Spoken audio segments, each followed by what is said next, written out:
बेचारा हो, याद संगे नमो मिटावे जात बहानी, काट के ब्लेड से दोबारा हो याद। कोई अच्छा लगे तो उसे प्यार मत करना, कोई अच्छा लगे तो उसे प्यार मत करना, उसके लिए नींदे बेकार मत करना। 2 दिन तो आएंगे खुशी से मिलने, तीसरे दिन बोलेंगे कि मेरा इंतजार मत कर। एक बात बताओ तो यादों में मरते हो क्या तुम हमसे अब भी मोहब्बत करते हो?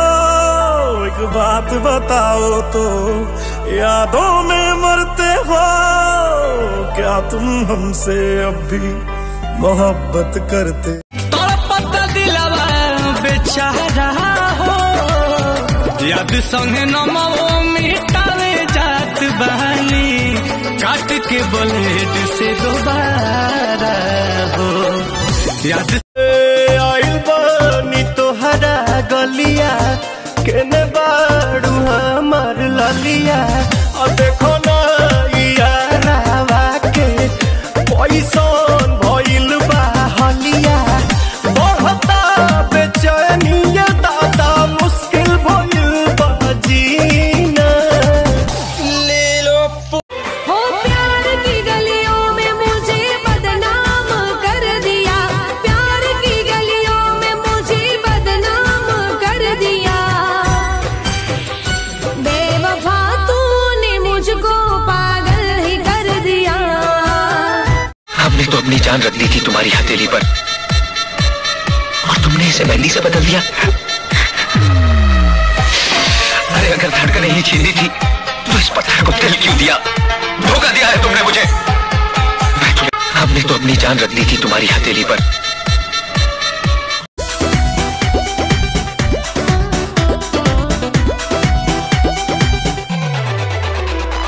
छलकता हमरो जवनिया ए राजा।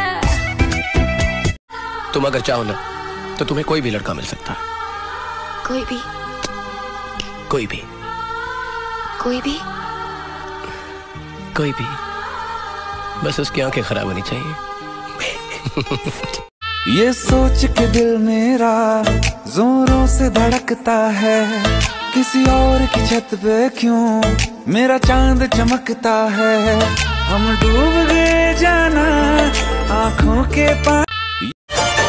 अपनों ने दिया है धोखा, गैरों से शिकायत क्या।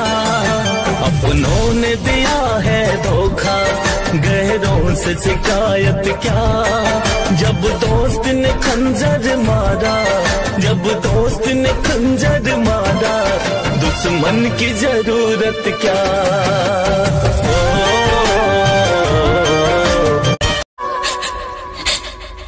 वादा किया हंसाने का मुझको रुला दिया, सजना तुझको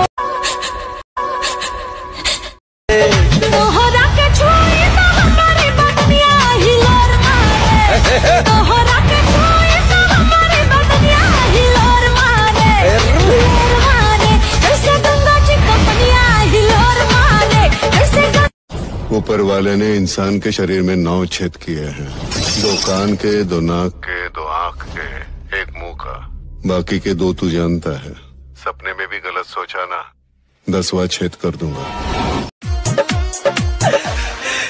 सनम जाके पियावा से दिल लगा लिया, फिर ना हमारा ओर लौट के कबो आइया। चाहे जान दाव पतु भाव खालू काहे झरेली, तहरा से निक तहर लागेली सहेली। अरे बाहर में जाके राजा करेला कमाई, ससुरा में झेलिले सितम, तेरा भरोसे पिया घरवा में रही, सच सच कहतनी हम आज गाड़ी धोला तू हाली। दिखती तो छप्पर है, नीचे नीचे काम कर रखा है। ये दिखती तो छत पर है, नीचे नीचे काम कर रखा है। इशारे कर करके पड़ोसन ने जीना हराम कर रखा है।